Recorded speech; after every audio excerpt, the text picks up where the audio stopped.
Alors, première idée, puisqu'on est dans le cadre viager, un peu de mathématiques financières. Ben, l'idée, c'est de construire une fonction qui va me permettre de déterminer quelle est la valeur d'un flux financier, connu à un moment donné, mais à n'importe quel moment. Donc, ce que je dis n'est pas vrai, hein, donc on est dans la fiction. Je vous donne 1 000 € aujourd'hui, c'est pas vrai, je vous donne pas 1 000 € aujourd'hui. Hein. Je vous donne 1 000 € aujourd'hui, qu'est-ce qui valait il y a un an, qu'est-ce qu'ils vaudront dans un an?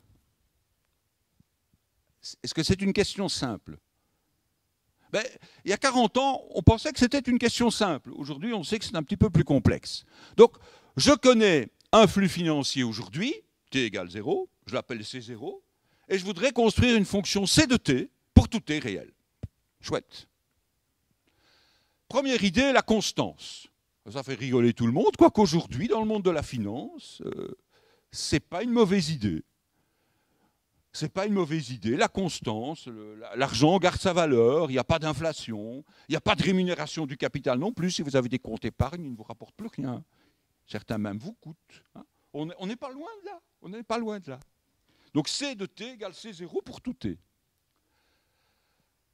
C'est intéressant de voir que, historiquement, ben, l'Église s'est toujours opposée au marché de l'argent. Il a fallu attendre 1830 et une bulle papale, non esse inquientandos, pour qu'on accepte le commerce de l'argent. C'est intéressant. Hein, ce qui fait que jusque-là, 1830, c'était hier au niveau de l'histoire, hein, jusque-là, ben, dans les milieux chrétiens, on ne pouvait pas faire commerce d'argent. Comment faisait-on? Ben, on s'arrangeait, évidemment. Les banquiers étaient au départ des banquiers lombards. Ou des banquiers juifs. Ah, c'est pas la même religion, chouette, on peut y aller. Ah, c'est assez intéressant. Position de l'islam, ça c'est aussi intéressant, parce que l'islam interdit tout commerce de l'argent. Ben, c'est pas parce que vous êtes musulman que vous n'avez pas le droit d'acheter une maison. Comment font-ils?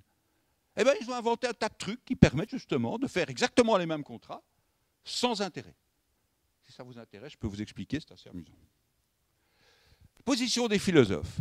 Dès l'invention de l'argent, ben, l'argent, c'est le 5e siècle avant Jésus-Christ. Hein. Vous connaissez Crésus, être riche comme Crésus. Le fleuve Pactole, le fleuve qui roulait des pépites d'argent et d'or. Ben oui, c'est là. Il s'est dit, bon, ben, on a plein d'argent, on a plein d'or, on va le titrer. Donc l'argent est né à ce moment-là.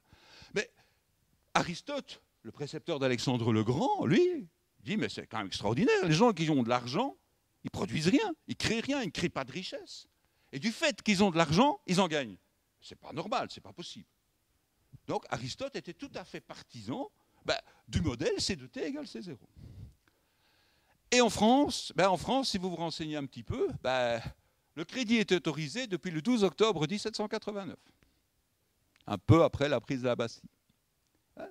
C'était hier, effectivement, au niveau de l'histoire de France. Hein. Amusant, hein. Alors, en tant que Belge, je me suis dit, voyons ce qui se passe quand j'ai une épargne sans intérêt, et je me suis penché sur la question en demandant à 2 petits Bruxellois que vous connaissez peut-être, ces 2 héros, ils s'appellent Quick et Flupke.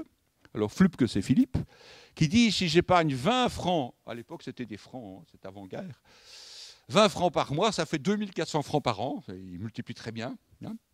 Et puis au bout de 100 ans, ça fait 2 400 000, il continue à multiplier très bien, et donc il dit, dans 100 ans, je serai riche et je pourrai acheter tous les jouets que je veux. Je crois qu'il vaut mieux ne pas demander à Hergé de faire de la finance, c'est peut-être pas ce qu'il faut. On se dit, bon, la constance, c'est pas terrible, on va trouver des modèles mathématiques. Alors les matheux sont abominables, dès qu'il leur faut un modèle, c'est linéaire. Ça, c'est la première idée. Ça, algèbre linéaire, modèle linéaire, régression linéaire, tout est linéaire. Pourquoi? Parce que nos cerveaux fonctionnent linéairement. On a des cerveaux qui fonctionnent comme ça, c'est notre mode de fonctionnement. Notre cerveau est linéaire. Hein, ce sont des synapses qui interconnectent des neurones. On est linéaire. Et donc, on va poser C de t égale AT plus B. Voilà, AX plus B, AT plus B. Et on a tout de suite, on trouve B tout de suite, puisque C de 0 égale C0. Ah, voilà. Forcément, c'est la valeur initiale. Hein, donc, puisque C de 0, c'est B. Voilà, magnifique. Et puis, on se dit, comment on pratique? On pratique en général en introduisant un facteur qu'on appelle le taux d'intérêt. Alors, qu'est-ce que c'est que le taux d'intérêt? C'est la fraction de capital qui est due par unité de temps et par unité de capital. Donc, c'est pas compliqué. Au bout d'un an, donc, si j'ai un capital C0, il devient C0I.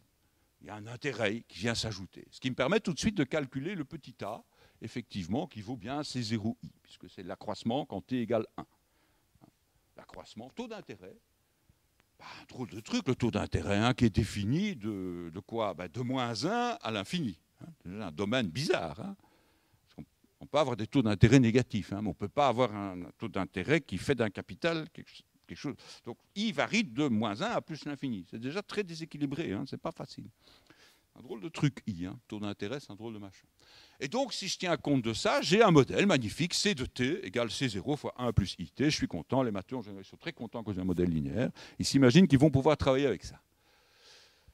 Le problème, c'est que cet intérêt simple ou cet escompte simple qu'on a utilisé et qu'on utilise parfois encore est tout à fait aberrant. C'est tout à fait idiot, quoi. Tout à fait idiot. Pourquoi c'est tout à fait idiot? Parce que si vous regardez un I positif, vous avez une droite de pente positive, et donc si vous la regardez à long terme, vous avez un capital qui s'annule, une dette, pardon, excusez-moi, une dette qui s'annule et qui devient un capital positif. C'est tout à fait idiot. Tout à fait idiot.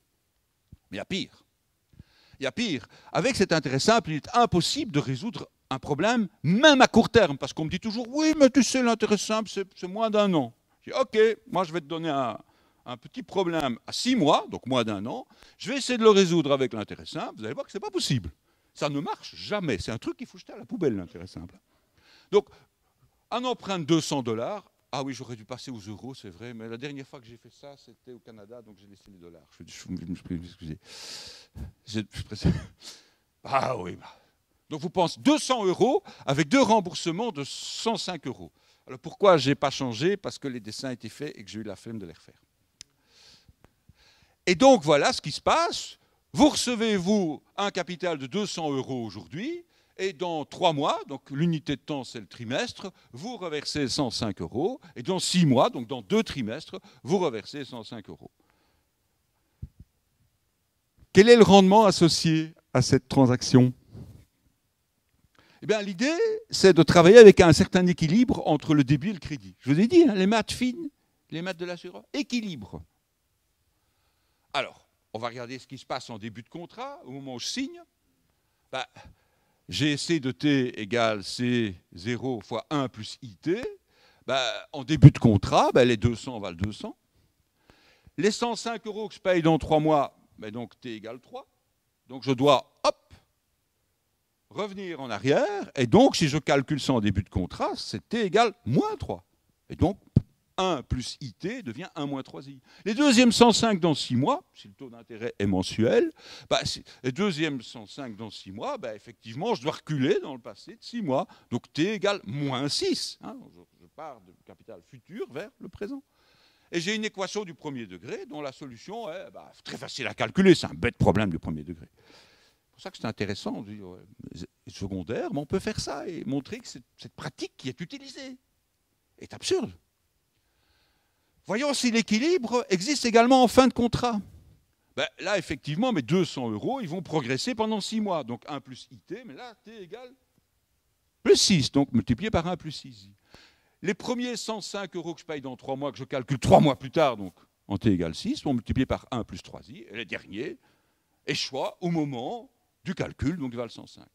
Et si je calcule, je trouve une différence qui est tout à fait significative. Pourquoi est-ce que cette différence est significative? Parce que l'ordre de grandeur des transactions des grosses banques, qu'est-ce que c'est? C'est des millions? C'est des milliards?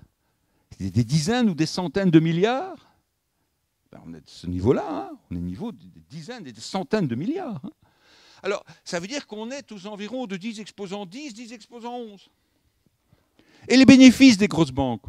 Oui, parce que quand elles ne se plantent pas et qu'elles ne sont pas en faillite, elles font des bénéfices qu'elles distribuent aux actionnaires. Et quand elles se plantent, elles se font racheter par l'État. Ça, c'est le principe de la banque et de la compagnie d'assurance. Si.